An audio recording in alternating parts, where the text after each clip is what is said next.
Welcome to Language Swap, everyone, a fun way to learn English. We are so excited to have you join us today. Hey everyone, welcome back. I'm Alex. And I'm Sally. And Alex, today's episode is one I've genuinely wanted to do for a long time. And I think it might be one of the most important ones we've made. Okay, now I'm curious. What's the topic? Learning English as an immigrant. Not just vocabulary tips, but really talking honestly about what that experience actually feels like and giving language for something so many people carry silently. I love that we're doing this because learning a new language while building a whole new life at the same time is such a specific layered experience, and it rarely gets talked about with the honesty it deserves. Exactly. Today we're covering the emotional side of this journey, the shame, the isolation, the small victories, the identity questions, along with real vocabulary for describing all of it in English. And we want this episode to feel less like a lesson and more like a hand on your shoulder, if that makes sense. Something that says, we see you, and here are some words for what you're going through. That's beautifully put. Let's get into it.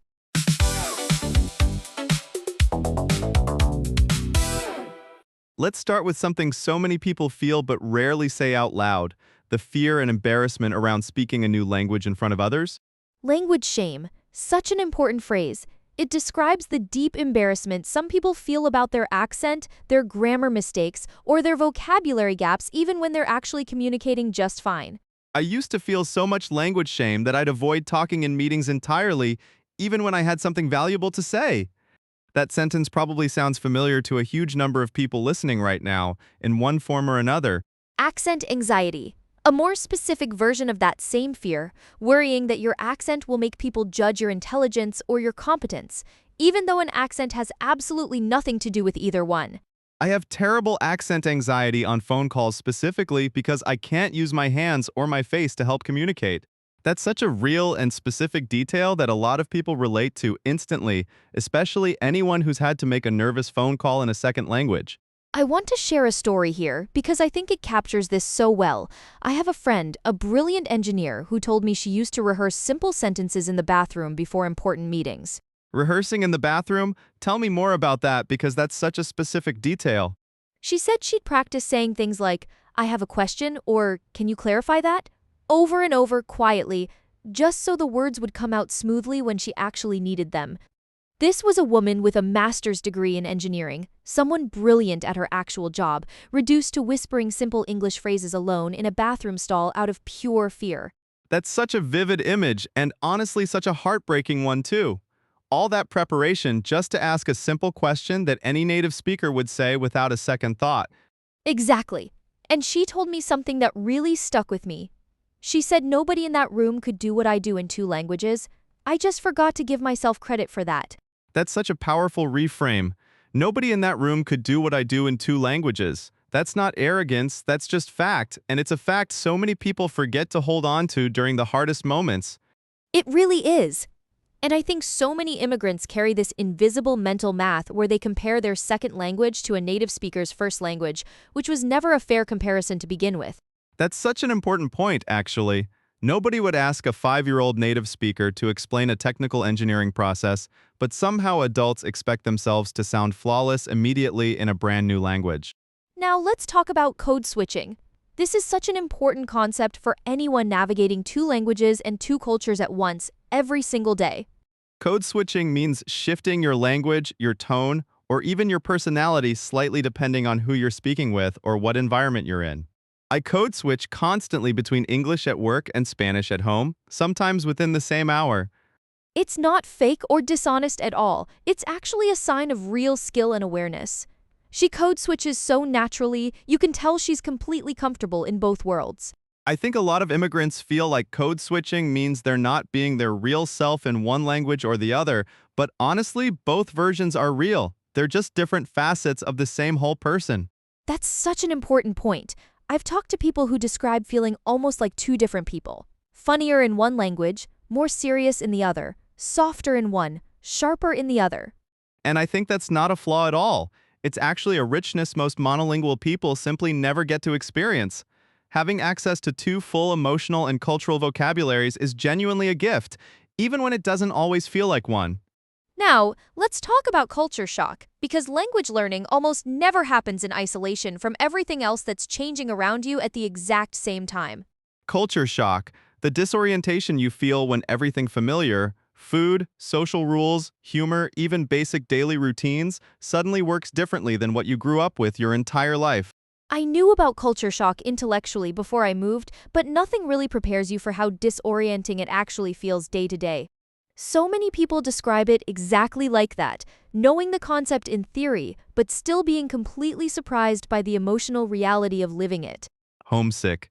Such a simple word, but it carries so much weight. Missing your home country, your family, your language, sometimes even smells and sounds you didn't realize you'd miss until they were suddenly gone. I got so homesick during my first winter here in a way I genuinely wasn't prepared for. Winter specifically seems to intensify this feeling for a lot of people for some reason. I think there's something about cold, dark months far from everything familiar that makes homesickness hit even harder than it might during a warmer, brighter season.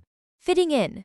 The process often a slow and uneven one of starting to feel like you genuinely belong somewhere new rather than just existing there. It took years, honestly, but I finally feel like I'm fitting in here. That word years is important. This process is rarely quick, no matter how much anyone wishes it could be.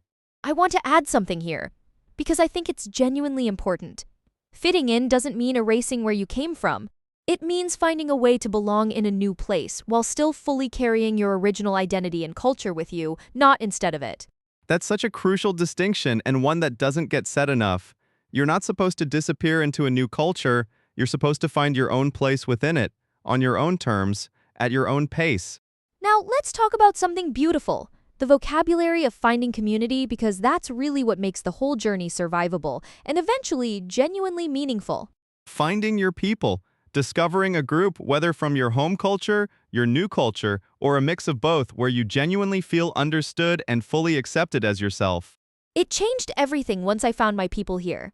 I've heard that exact sentence, almost word for word, from so many different people over the years. Chosen family. Such a beautiful phrase for the close friends who become like family when your actual family is far away, sometimes an entire ocean away. My roommates became my chosen family during those first hard years. There's something so tender about that phrase, chosen family, because it implies deliberate care, not just circumstance. I want to share another story here because it's genuinely one of my favorites in this whole episode.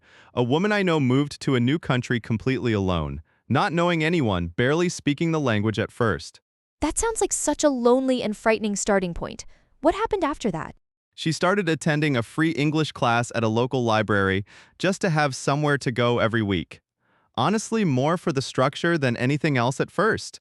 Within that class, she met 3 other women, all from completely different countries, all just as lost and disoriented as she was in that moment. And how did that turn out for her years later? Years later, they're still close friends. She told me we couldn't even fully understand each other's English in the beginning, but somehow we understood exactly what the others were feeling. That's such a beautiful example of connection existing beyond perfect language. Sometimes shared experience communicates more than words even can, especially in those early disorienting months. Exactly. And that community became the thing that helped her actually learn the language faster because she finally had a real reason to practice. Genuine friendship, not just survival necessity. That distinction matters so much, honestly. Learning out of connection feels completely different than learning purely out of pressure or fear. Now, let's talk about something practical too, real encouragement for the language learning process itself, because that daily grind is genuinely difficult and deserves to be acknowledged honestly. Progress, not perfection. Such an important mindset phrase. The idea that improvement matters more than flawless accuracy, especially in the early stages of learning any language. I remind myself constantly, progress, not perfection. It's such a simple phrase, but repeating it genuinely changes how you experience your own mistakes day to day. It's a marathon, not a sprint. We've probably all heard this phrase before, but it applies so directly here. Language learning takes real time, and comparing your year 1 to someone else's year 10 isn't fair to yourself at all. Baby steps, small, incremental progress that eventually adds up to something much bigger, even when each individual step feels tiny and almost insignificant in the moment it happens. Every single conversation counts, even the awkward ones, especially the awkward ones actually. I love that addition, because those uncomfortable, stumbling conversations are often where the most real learning actually happens, more than any textbook ever could teach. Fluent enough, such a liberating phrase, honestly. It's the idea that you don't need perfect textbook fluency to live a full life, communicate meaningfully, and build real relationships in your new language. I think fluent enough might be one of the most freeing phrases in this entire episode. So many people chase an impossible standard of perfection instead of recognizing the very real fluency they already have right now. Now, I want to close the main content with one more story, because I think it beautifully brings together everything we've talked about today. The shame, the growth, and eventually the pride. Please, go ahead. I always love how you close these episodes. There's a man who moved to a new country in his 40s, which he always said felt much harder than moving young, because he had to relearn so much that used to come to him effortlessly in his first language. That's such an honest and important point.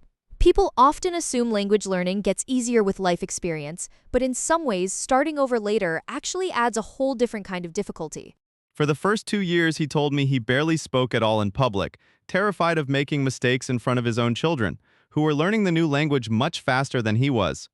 Oh, that's such a specific and painful kind of pressure. Feeling behind your own kids in something so fundamental as speaking your daily language. One day, his daughter, who was maybe 8 at the time, corrected his grammar gently at the dinner table, and instead of feeling embarrassed, he said something shifted completely in him in that exact moment. What was the shift exactly? What changed for him in that moment? He told me, I realized my daughter correcting me wasn't proof that I was failing. It was proof that we were both growing just in the same direction side by side. Oh, that's such a beautiful reframe. A correction from someone you love isn't a judgment. It's actually a sign of connection, of two people learning something together, even across generations. Exactly, and from that day forward, he said he stopped hiding from mistakes and started treating every single one as just another small step forward, instead of something to be ashamed of in front of his own family. That's such a powerful shift in perspective. And I think it applies to basically everyone listening to this episode right now, wherever they are on their own journey today. I think that's really the heart of everything we've talked about today. This journey is hard. It's genuinely, legitimately hard, and it deserves to be acknowledged as such, not minimized or brushed aside. But it's also full of real growth, real connection, and honestly, real pride, even on the days that don't feel like it in the moment you're living through them. If you're in the middle of learning English right now, wherever you're listening from, we want you to know something clearly. Every single word you speak in this language is an act of genuine courage.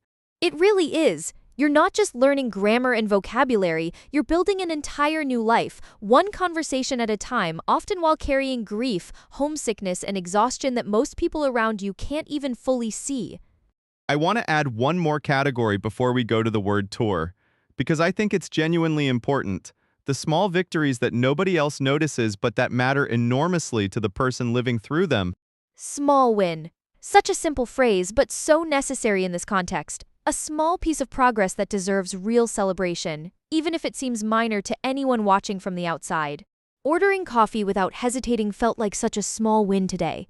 I love that example specifically because it captures something so real. Something as tiny as ordering coffee confidently can feel like an enormous accomplishment on a hard day, and it genuinely is one. Milestone moment. A slightly bigger version of that same idea, a specific moment you remember clearly because it marked real, visible progress. The day I understood a joke in English without translating it first was such a milestone moment for me. That's such a specific and beautiful example. Understanding humor is often one of the very last things to click in a new language, because jokes rely so heavily on culture, timing, and unspoken context. Dream in a new language, such a beautiful, almost magical marker of progress that so many language learners talk about as a genuine turning point. The first time I had a dream entirely in English, I knew something had shifted permanently. I've heard so many people describe that exact moment as deeply emotional, almost like proof that the new language had finally moved from something external into something woven into their actual mind. Now, let's talk briefly about identity, because this might be the most important vocabulary in the entire episode, even though it's the hardest to fully put into words. Bicultural, belonging authentically to two cultures at once, rather than feeling caught uncomfortably between them. I've stopped seeing myself as torn between two worlds and started seeing myself as fully bicultural instead. That shift in language is so powerful. Torn between two worlds implies loss and conflict. Bicultural implies wholeness and genuine richness instead. Bridge between worlds. A beautiful way to describe the unique, valuable role that immigrants and bilingual people often play, connecting people, ideas, and cultures that wouldn't otherwise interact directly. She's become such a bridge between worlds for her whole family, translating not just language, but entire experiences for everyone around her. That role carries real weight and real value, even when it's exhausting sometimes. I think recognizing yourself as a bridge rather than as someone lost between two places completely changes how this whole journey feels from the inside. It really does. And I think that's such an important note to end the main content on. Honestly, before we move into today's word tour together. Agreed, every phrase we covered today exists because someone somewhere needed the words for exactly what they were feeling and eventually found them.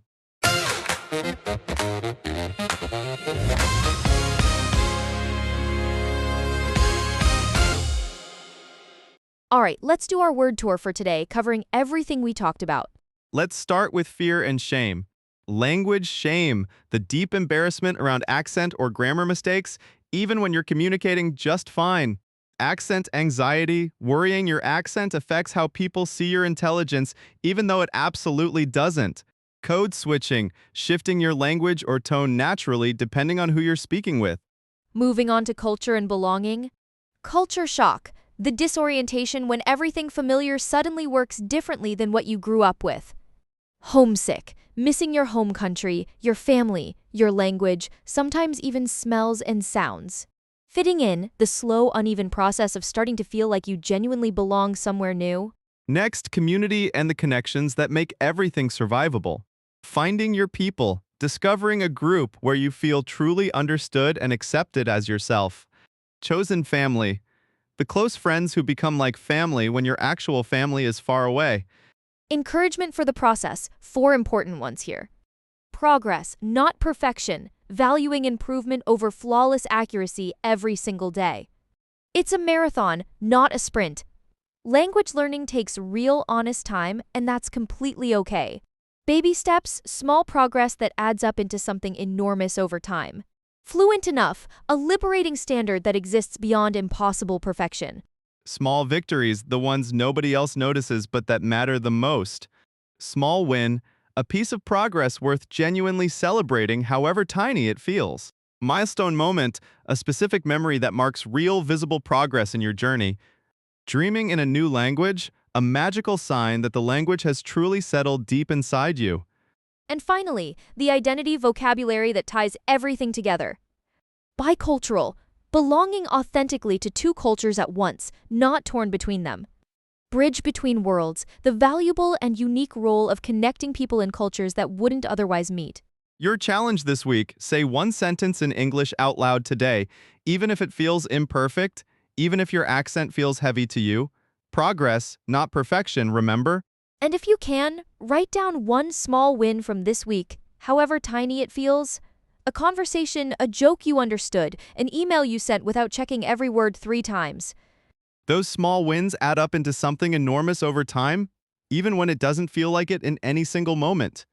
And if you're further along in this journey already, we'd love for you to send this episode to someone who's just getting started. They need to hear that it gets easier because it genuinely does. Thanks so much for listening, everyone, and thank you for the courage it takes to keep showing up in a second language every single day. Wherever you are on this journey, we're proud of you. We'll see you in the next episode.